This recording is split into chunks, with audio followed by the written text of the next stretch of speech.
학생 여러분 안녕하세요.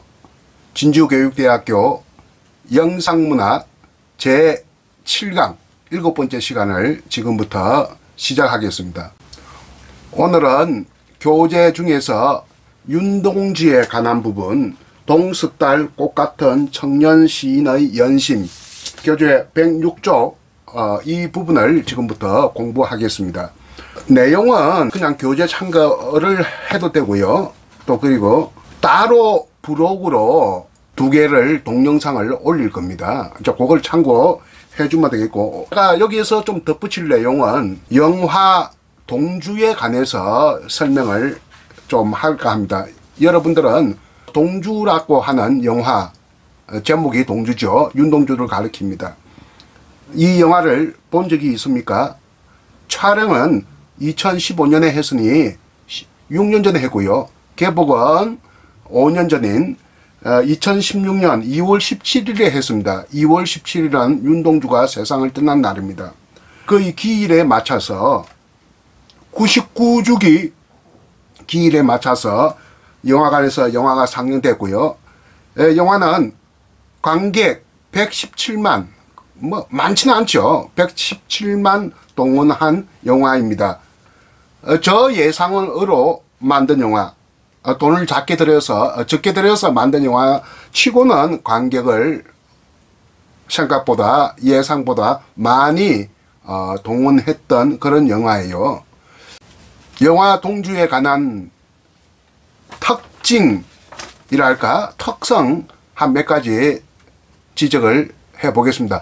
여러분들 봤으면 한 중학교 학생 시절 때 봤을 테고, 앞으로 이 영화는 볼 기회가 많이 있습니다. 넷플릭스나 이런 것을 통해서 쉽게 볼 수가 있을 걸로 생각됩니다. 첫째는 이 영화는 흑백 영화다. 요즘 흑백 영화가 어디 있습니까? 옛날 영화 많이 흑백 영화가 있죠. 흑백 영화라는 것은, 그 흑백이라는 것이 역시 사진도 흑백 사진이 예술적이고 영화도 흑백 영화가 예술적인 영화입니다. 지금은 칼라에다가 아주 고화질 호화스러운 이미지의 색채 이미지가 만연된 그런 영화가 많이 나오고 있는데, 이 흑백을 되돌아갔다 하는 것은 단순한 복고풍을 보여준다는 개념이 아니라, 흑백이라고 하는 것은 과거로의 회귀 혹은 기억, 이런 의미를 가지고 있는 것이죠. 윤동주 자신이 살았던 시대가 일제강점기니까 그때는 영화도 별로 없었고요. 영화라 해봤자 활동사진 수준인데 전부 다 그 흑백 영화입니다. 또 윤동주가 남겼던 사진들은 칼라 사진 하나도 없습니다. 색채 사진 하나도 없습니다. 그리고 윤동주가 살던 시대가 컬러 이미지의 면에서 볼 때 흑백 시대이기 때문에 흑백 영화로 이렇게 만들었다는 것, 이것이 첫 번째 특징이다, 이렇게 이야기할 수 있겠고요. 이 영화의 감독은 이준익 감독입니다. 최근에는 자산어부를 만들어 가지고 좋은 영화를 만들었습니다만 코로나 때문에 관객을 많이 동원하지 못했던 것 같아요. 나도 꼭 봐야 할 영화인데도 이렇게 코로나가 조금 좀 찝찝해서 보지를 못했습니다. 아무튼 그것도 흑백 영화입니다. 감독은 이준익 감독이고, 윤동주 역으로는 강하늘이라고 하는 좀 잘생긴 젊은 남자 배우가 영화에 출연했고, 새롭게 부각된 캐릭터로는 윤동주의 고종 사촌형인 송몽규가 새롭게 부각된 캐릭터다, 이렇게 보면 되겠습니다. 윤동주 입장에서는 고종 사촌이지만 왜? 고모의 아들이니까. 송명규 입장에서는 외사촌의 아들이 윤동주니까 외사촌이죠. 한쪽이 고종 사촌이고 한쪽은 외사촌이다. 이런 관계를 여러분 꼭 기억해 두세요. 내 외종간이라고 합니다. 종간이라는 것은 사촌이란 뜻이거든요. 종간, 종은 사촌, 제종은 육촌, 삼종은 팔촌, 이렇게 갑니다. 내 외종간 하는 것은, 내는 친가를 말하고 외는 외가를 말합니다. 안내자, 바깥 외자. 그러니까 고모의 아들이니까 고모는 친가의 가족이지 않습니까? 그러니까 내가 되겠고, 외삼촌의 아들이니까 외가가 되겠죠. 외삼촌은 외가니까. 그래서 이런 관계를 내 외종간이라고 하는데, 요즘 학생들 이런 개념을 너무 몰라요. 그러니까 내 외종간, 한쪽은 고종사촌, 한쪽은 외사촌인 두 사람의 관계를 내 외종간, 종간은 사촌이라고 했죠. 동갑의 나이고 송몽규와 윤동주는 동갑의 나이고 같은 해에 태어났고 몇 달 빨리 태어났습니다. 송몽규가. 그래서 형이 되겠고 친구이면서 형 아우로 생각하며 평생을 같이 살아왔다. 같은 집에서 태어나서 같은 학교를 다니고 같은 지역에서 일본 유학을 하다가 같이 감옥에 들어가서 비슷한 시기에 죽었으니 평생을 비슷한 인생 행보를 보여왔던 두 사람, 윤동주와 송몽규. 보통 관계가 아니죠. 뭐 죽을 수도 같이 있을 거라고 본다 하면 뭐 이렇게 내 영혼의 동반자다, 뭐 이런 이야기를 또 할 수 있겠죠. 거의 비슷한 시기에 옥사를 했거든요. 그러니까 나라를 위해서 순국을 했죠. 근데 비슷한 행보, 인생의 행보를 보내왔지만, 비슷한 처지를 살아왔지만 윤동주보다 송몽규가 재능이 조금 더 있었다. 종이 한 장 차이로. 그리고 한 발짝 더 빨리 나갔다. 신춘문예에도 윤동주는 당선된 적이 없지만 송몽규는 당선돼 가지고 그 자기 고향 그 북간도까지 아주 이름이 떨쳤어요. 동아 부분에 동아일보 신춘문예에 당선되어서 재주가 있다 하면서 그때 말로는 총기 좋다 이렇게 말을 했거든요. 재주가 있다 이 말을, 총기 좋다 이런 말을 했는데 뭐 총기 좋다는 말을 들었었겠죠. 그 당시에는 중학교가 5년제입니다. 지금 말하면 중고등학교인데 중학 시절에는 초등학교 그 선생이 아주 그 대단한 그 민족주의자인데 윤동주 선생이기도 하고 송몽규 선생이기도 한데 내가 지금 갑자기 이름 기억 못 하겠습니다만 그분의 뜻으로 중국행을 합니다. 누가? 송몽규가. 독립운동가가 되기 위해서. 독립운동가를 양성하는 학교가 군관학교라고 해요. 그 군관학교에 입학을 했는데 또 자기들끼리 싸우는 거야. 우리 안에 동포들끼리. 한쪽은 김구파, 한쪽은 김원봉파. 김원봉, 요즘 안에 많이 이야기되고 있는 사람이죠. 북한서 김일성한테 죽고 6.25 전범 중에 한 사람입니다. 뭐 그 독립운동가로 대단한 사람이지만 6.25 또 전범 중에 한 사람이고요. 어쨌든 김구파, 김원봉파 이렇게 나누어서 동족끼리 서로 헐뜯고 하는 거 보고 도저히 못 받겠다 해서, 그러니까 송몽규는 김구파로 이렇게 하려고 했는데 뭐 서로가 헐뜯고 하니까 고향으로 돌아가자고 하는데 그 산동반도 그 제남이라는 곳에 들려서 가는데 북한도 거기서 일본 경찰을 붙잡혀 가지고 자기 고향의 북한도 일본 경찰서로 안에 이렇게 이첩이 됩니다. 학생이고 소년이기 때문에 좀 봐줘서요. 그리고 학교 계속 다니게 해주고요. 아무튼 그때부터 사상범으로 눈에 났다. 치안당국의 요시찰물로 낙인이 찍혔는데 본인은 뭐 그렇게 심각하게 받아들이지 않았던 게 문제였던 것 같아요.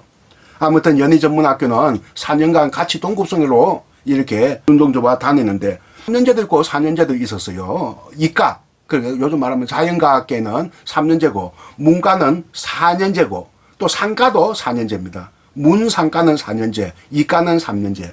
같이 4년 동안 공부를 했는데 40명 입학을 했는데 문과는 문화, 역사, 철학 이것을 공부하는 과가 문과입니다. 40명 중에 한 3분의 1은 아니면 중간에 뭐 자퇴하거나 성적이 안 돼가지고 뭐 잘리거나 일본 유학 간다고 가거나 뭐 이렇게 한 사람들이 있는데 한 3분의 2가 결국 졸업을 했어요. 한 20 뭐 몇 명인가 정확하게 모르겠는데 7명인가 그 정도 될 거예요. 이 중에서 송몽규는 차서 2등으로 졸업을 합니다. 윤동주는 반 정도 했어요. 한 10몇 등, 13등, 14등 정도. 송몽규가 공부도 잘했다. 그래서 교도 제국대학 입학을 하고요. 교도 제국대는 천하의 수재들을 모이는 명문학교입니다. 윤동주는立교대 한 학기 다니다가 다시 사촌 형이 있는 송병규가 있는 교도로 가서 도지사대학에 다시 전학을 합니다. 그래서 한 1년간 같이 교도에서 유학생활을 하는데 자주 만나다 보니까 주변에 눈에 나게 되고 경찰들의 미행 뭐 이런 것을 요시찰 이런 것을 당해서 결국 치안유지법, 그때 악법 중에 악법이었어요. 우리 독립운동가들이 다 잡히는 게 치안유지법입니다. 그런 것으로 잡혀서 감옥에 가서 옥사하고 순국을 하게 되는데 어쨌든 송몽규가 윤동주보다 한 걸음 앞서 나갔다. 살아생전에는 더 잘 나갔다. 그러나 죽어서는 전혀 그렇지 않다. 송몽규와 윤동주의 삶을 비교하자면 살아생전에는 비슷한 인생 수준이나 행보를 보였지만 송몽규가 한 걸음 앞서 나가다가 죽은 다음에 사후평가는 전혀 달라졌다. 송몽규는 청년 독립투사 중에 한 사람이요. 윤동주는 민족시인이 되었다. 민족시인 거의 없는 희귀한 이에 시인으로서 매우 희귀한 존재. 오늘 우리 안에 그 공부하는 뭡니까 챕터의 안에 제목이 정지용 시인이 평가한 부분이죠. 동스달 꽃같은 청년 시인 이렇게 했거든요.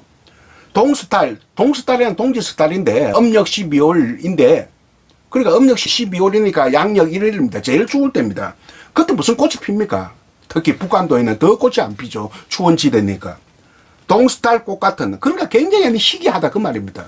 매우 희귀한 존재다는 뜻에서 동스달, 동지스달 그러니까 양력 1월 달에 피는 꽃 같은 시인이다. 요즘이야 뭐 아파트 안에서도 꽃을 1월 달에 피우지만 옛날에 그런 게 있었습니까? 일제강점기 마지막 3년은 전쟁이었기 때문에 세계대전이었기 때문에 문인들도 글을 못 썼죠.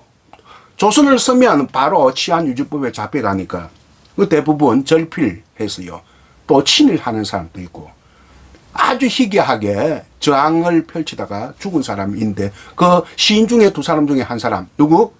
이육사와 윤동주 여러분 잘 알지 않습니까? 그러니까 굉장히 희귀한 존재 동스달 꽃 같은 시인이다. 그러나 이 영화에서는 송몽규를 이렇게 레벨업 시키는 겁니다. 수준을 높여주는 겁니다. 송몽규의 재발견은 의도적인 기획이다. 윤동주에 묻혀 있는 송몽규를 햇빛으로 인도했다. 그런 점에서 의의가 있는 영화다. 그리고 송몽규 역을 맡은 배우 박정민도 굉장히 명연기를 펼쳤다. 그래서 동주라고 하는 영화는 두 주인공이 등장을 한다. 정리를 하면 첫째는 뭡니까? 흑백영화고 둘째는 그늘에 묻힌 송몽규를 햇빛으로 인도한 영화가 두 번째 특성이고 세 번째는 주인공이 한 명이 아니고 두 명이다. 주인공 두 명인 영화가 많지 않습니까? 특히 남녀관계, 연애하는 남녀관계일 때 남자 배우, 여자 배우. 그런데 남자끼리 동시에 이렇게 주인공 똑같은 동등한 가치의 의미의 주인공 두 명을 내는 경우는 별로 없었거든요. 1960년대 말 아메리칸 뉴시네마 영화부터 시작됩니다. 이지 라이더, 내일을 향해 쏴라, 스팅 이런 영화에서 남자 두 명이 주인공으로 출연을 한데 누가 주인공인지 알 수 없어요. 똑같은 안에 그 의미와 무게와 비중을 가지고 있는 이 남자 주인공 두 사람이 등장합니다. 이런 영화를 뭐라고 하느냐? 버디 필름 혹은 버디 무비. 버디란 말이 뭐냐? BUDDY 친구, 단짝, 짝패 이런 뜻인데 단짝이란 말은 옛날에 많이 썼지만 요즘 잘 안 써요. 대신에 요즘 단짝이란 말 대신 절친이란 말을 많이 씁니다. 여러분들은 절친 많이 쓰죠. 절친 두 사람이 이렇게 영화의 주인공으로 등장한다. 우리나라 말로 한다면 짝패 영화가 좋습니다. 짝패, 절친 영화보다는 짝패 영화. 그러다가 남자 배우 두 명이 주로 등장하다가 1991년 지금부터 딱 30년 되네요. 델마와 루이스라고 하는 여자 주인공 두 명이 등장하는 영화로 시작됩니다. 그리고 우리나라에서는 이 짝패 영화, 버디 영화는 투캅스가 유명해요. 두 명의 안에 경찰관 이 안에 소동을 벌이는 영화. 남자 주인공 두 명이 콤비로 나와 일을 벌이고 문제를 해결하는 것으로 나아가는 영화. 이것이 짝패 영화, 버디 영화인데 투캅스는 안성기, 박중훈이 나와서 연기를 펼친 영화입니다. 이 영화는 감독이 그랬어요. 7알이 사실이고 3알이 허구다 했는데 내가 보기에는 거꾸로예요. 7알이 허구고 3알이 사실입니다. 사실관계가 맞지 않는 내용이 너무너무 많아요. 그 사람들은 몰라요. 영화 하는 사람들은. 윤동주에 대해 잘 모르니까. 나는 윤동주 연구 전문가입니다. 윤동주를 위한 강의록도 책을 냈는데 나이 져서 윤동주를 위한 강의록 여러분 이거 우리 학교 도서관에 수십 권 있으니까 보고 싶은 사람들은 꼭 빌려서 보길 바랍니다. 나는 그런 점에서 그래서 나는 사실관계를 정확하게 압니다. 영화 제작자들은 사실관계에 엄격한 기준이나 아이디어가 부족해요.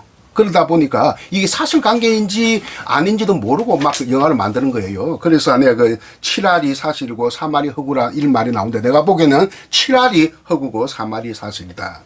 뭐 이 이야기 하면 한도 끝도 없습니다. 오늘은 뭐 이런 이야기는 생략을 하고요. 그리고 우리 교재 106쪽을 펴보고요. 사진 내가 좀 설명하겠어요. 108쪽에 있는 이 사진은 저 경북 청도 지방에 있는 화가에게 의뢰해서 그린 그림입니다. 윤동주 소상화입니다. 목타나입니다. 이 목타나가 이렇게 잘 그렸습니다. 상당히. 시골에 안에 일 없는 화가인데 이것을 내가 지금 원본을 가지고 있습니다. 책에다가 이렇게 실려 놓았고 110쪽에 있는 영화 속에 한 장면 그 가운데 있는 그 아주 아름답게 생긴 한복 계란 한복의 영화 속에서 윤동주 여자친구인데 그는 여자친구 없습니다. 여진이라고 하는 여자친구인데 서로 또 뭐 윤동주한테 동주에 하면서 반말하는데 그 시대에 처녀가 총각한테 반말하는 것은 있을 수가 없는 시대입니다. 또 사실관계가 틀리고요. 영화의 재미를 위해서 이렇게 한 것 같은데 전혀 관계가 없고 윤동주의 안에 그 연애 체험에 관해서는 책에도 설명이 되어 있고 우리 교재에도 윤동주를 위한 강의록에는 아주 자세히 설명되어 있습니다. 그것도 확실하지 않고 정언을 통해서 한 3가지 건수가 있는데요. 그 윤동주는 그 안에 여자를 안 사겠다. 그것도 부정확하다. 시에는 순 하는 이 여자 이름이 3번 반복이 되고 그 중에 하나가 소년이라고 하는 시가 있는데 교재 111쪽 거기에 부분적으로 인용되어 있습니다. 단풍이 뭐 나오는데 단풍 이미지가 있는 또 사진이 이렇게 또 책에다가 장식되어 있고 윤동주의 어떤 사랑시 남녀간의 사랑을 주제로 한 가장 대표적인 시는 사랑의 전당인데 우리 안에 그 교재에 충분히 설명이 되어 있으니까 여러분들이 한번 보시고 115쪽에 뭐 이 사진들이 있는데 사진 설명도 잘 나타나 있습니다. 여기에 있는 안에 윤동주를 위한 강의록 표지 사진도 김해에 내가 아는 서양 화가에게 부탁을 해서 그린 그림입니다. 그래서 오늘 수업 여기서 마치고 2가지 부록을 제시하겠습니다. 나 이 유튜브 싫어하는 인성공부 한 110회 정도 지금 동영상을 올렸는데요. 윤동주가 4개가 올려져 있습니다. 제일 먼저 올려져 있는 것은 서시 38분짜리. 두 번째는 흐르는 거리. 윤동주가 동경 유학할 때, 도쿄 유학할 때 지은 시. 21분이 이렇게 올려져 있고요. 오늘 안에 윤동주의 남녀간의 사랑의 정서를 잘 드러낸 사랑의 전당에 관계되어 있는 18분이 올려져 있습니다. 윤동주의 동시에 겨울은 24분 이렇게 4개가 올려져 있는데 여기에서 윤동주가 도쿄에서 선 유학 시절에 선 흐르는 거리와 관계되는 강의록 21분짜리 하고요. 사랑의 전당 18분짜리 요 2편의 동영상을 부록으로 올릴 테니까 여러분들 관심 있게 한번 보기 바랍니다. 오늘 수업 여기서 마치도록 하겠습니다. 학생 여러분 또 그러면 제 8강 때 만나도록 하겠습니다. 안녕히 계세요.